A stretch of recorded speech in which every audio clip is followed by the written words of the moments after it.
For the church was not built by men, but by God, and it was built on a rock.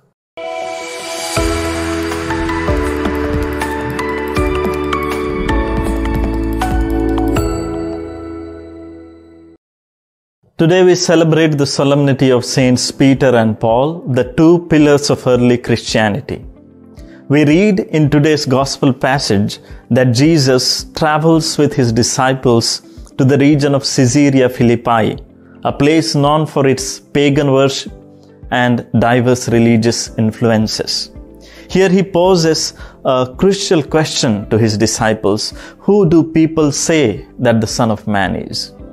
The disciples recount various opinions, mentioning John the Baptist, Elijah, Jeremiah, or one of the prophets. These responses reflect the common perceptions of Jesus at that time, acknowledging him as a significant prophetic figure, but not fully grasping his divine nature. Jesus then directs the question more personally to his disciples. But what about you? Who do you say I am?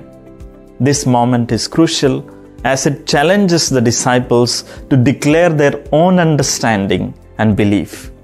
Simon Peter answers, "You are the Christ, the Son of the living God." This confession is profound, recognizing Jesus not merely as a prophet, but as the Anointed One, the Christ, the Son of God. And we know the reply that Jesus gives.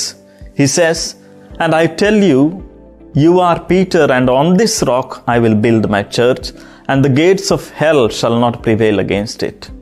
Dear brothers and sisters, to understand the true significance of what Jesus says regarding Simon Peter, we need to look a little closer to two things.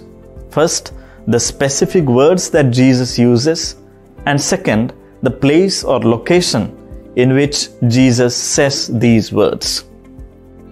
In the passage, we see that Jesus gives a new name to Simon and calls him Peter. Now, this change of name from Simon to Peter may not seem like such a remarkable thing, but in reality, Jesus is doing something tremendously significant. Why is that? Because Peter means rock. The name Peter comes from the Greek word Petros, which means rock. So when Jesus says to Simon, "You are Peter, and on this rock I will build my church," he is saying, "You are rock, and on this rock I will build my church." This is why in John chapter 1 verse 42, Jesus says to Simon the first time he meets him, "You are Simon, son of John. You will be called Cephas," which is the Aramaic word for rock. Another thing that we read in today's gospel passage is that Jesus says these words about Simon Peter when they reached the region of Caesarea Philippi. Jesus' mission was twofold. Firstly, to go through Israel preaching the good news of God's salvation to the Jews first. And this good news would later be preached by his disciples to the rest of the world outside of Israel. Secondly, to bring this salvation to the world by dying on the cross in Jerusalem for its sins. So, if Jesus' mission was to preach to the Israelites, to the Jewish people, and after this to die on the cross in Jerusalem, why did he take his disciples and go to Caesarea Philippi, a non-Jewish territory outside Israel and in the direction opposite to Jerusalem? Because in Caesarea Philippi there is a giant rock. It is in this location, in the presence of this giant rock formation, Jesus said to Peter, "You are rock, and on this rock I will build my church." In Matthew chapter 7, 24 to 27, Jesus tells the parable of the wise man who built his house upon the rock. The rain and the floods came, but the house stood firm, for it was built on rock.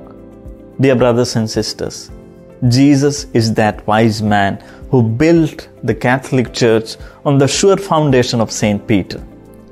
To make this clear to us, he calls Simon the rock. Therefore, we can be certain that the Catholic Church will never fall or fail, no matter how great the floods and rain of persecutions and trials come. For the Church was not built by men, but by God, and it was built on a rock. Amen.